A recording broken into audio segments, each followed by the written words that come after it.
apparently Drake has reportedly apologized to Metro Boomin multiple times. As we know, the whole beef happened. We got BBL Drizzy, BBL Drizzy. We got all that going on. Shit, to the point this nigga rapped over the BBL Drizzy a beat. He tried to flip it, you know what I'm saying? With that being said, you know, everybody thinks like Future and Drake's beef started with what's dude name Metro Boomin because of the shit he did. There was allegations that Drake allegedly dissed him on what was it like 8 a.m. in Charlotte, whatever the fuck that song was called. One of the time step records on was it For All the Dogs it was on? I think it was on For All the Dogs. But basically he dissed him on there, and there's been some beef or whatever. And he even says it in, is it Family Matters?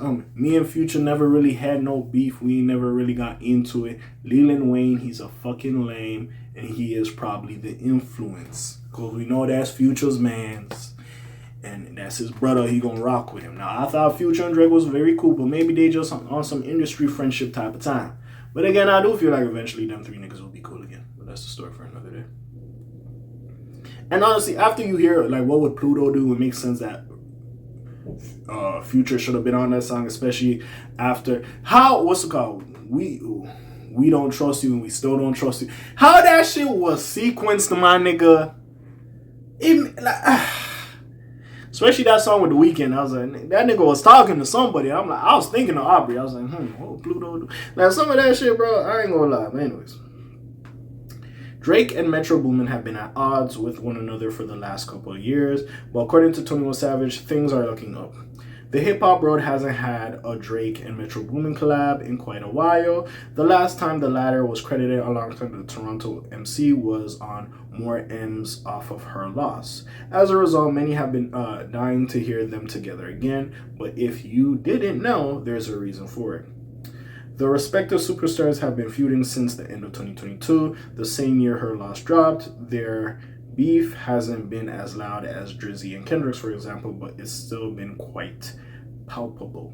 Thankfully, we have some promising news from 21 Savage, who also fucks with Metro heavy, and we seen he was kind of quiet when the Future shit came up, because at the end of the day, like, he fucked with what's it called, Metro, and he fucked with Drake, who's extremely close with both artists.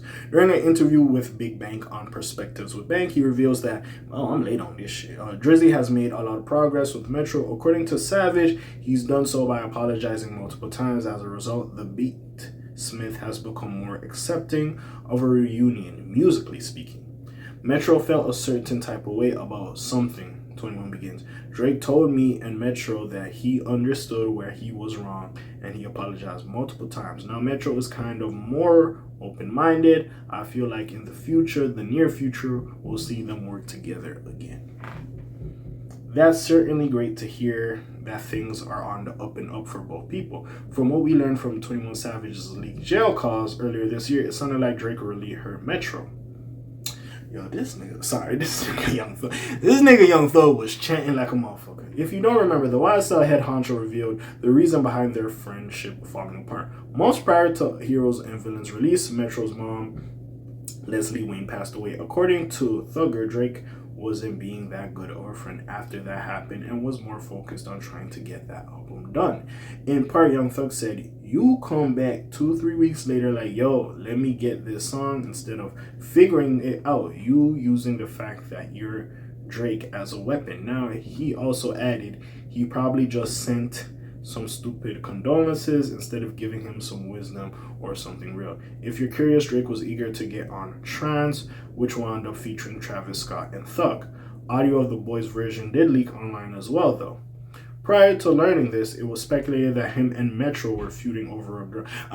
No. It wasn't him and Metro. Potentially, they could have been feuding over a girl. That's not what I heard. I heard Drake and Future was feuding over a girl. Remember that song, Princess Diana Diamonds or whatever, on the We Don't Trust You project? That there was a girl, her name was Diana. You know what I'm saying? I never heard that. But anyways.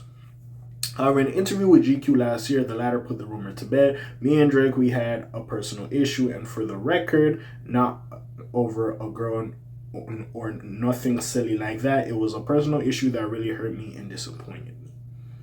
The girl one, I heard it was him and Future. Yeah.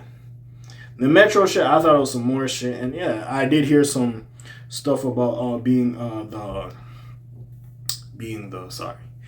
having the passing of his mom being involved, and maybe Drake being a little bit more tasteless and just being Drake and like, yo, I need this right now. I don't give a fuck what happened with your situation. Being disrespectful, you know what I'm saying? But yeah, man, we'll see. I hope these brothers do coexist. Cause hey, if Metro and Drake could be good and they could get on the same page, that means that at some point Future and Drake could be smooth. Even though they ain't really got an issue, I just think Future riding for his mans. But like, yeah, then them niggas could be cool again. We can get some shit. I ain't gonna lie, man. I love me a nice little Future and Drake collab. I enjoy me a Future and Drake collab. That's a little bit like a cheat code. I ain't gonna cap now. Shit, and if we was supposed to get What a Time to Be Alive Part 2, I was here for it. I was here. You can't deprive me of that.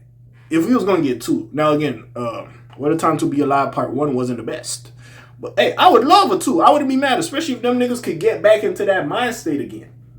Especially at the time that shit dropped. That shit was fire. I ain't gonna lie. They had some songs on that motherfucker. But anyways, with that being said, what do you think about this? You know what I'm saying? I know I'm a little late on this, but I still have to talk about it real quick. Hey, January of 2026, we getting some of the old stories out the way. I ain't gonna kick to you. But anyways, what do you think? You already know what it is. It's your friendly neighborhood K.A. signing off for today. The Black TJ Deadweiler doing this thing. My name ring bells like Quasimodo. Hit like, subscribe. You try to hit a little bit more, you heard me. And I'm gone. Shalom, Zoom, peace, else gang. Aye.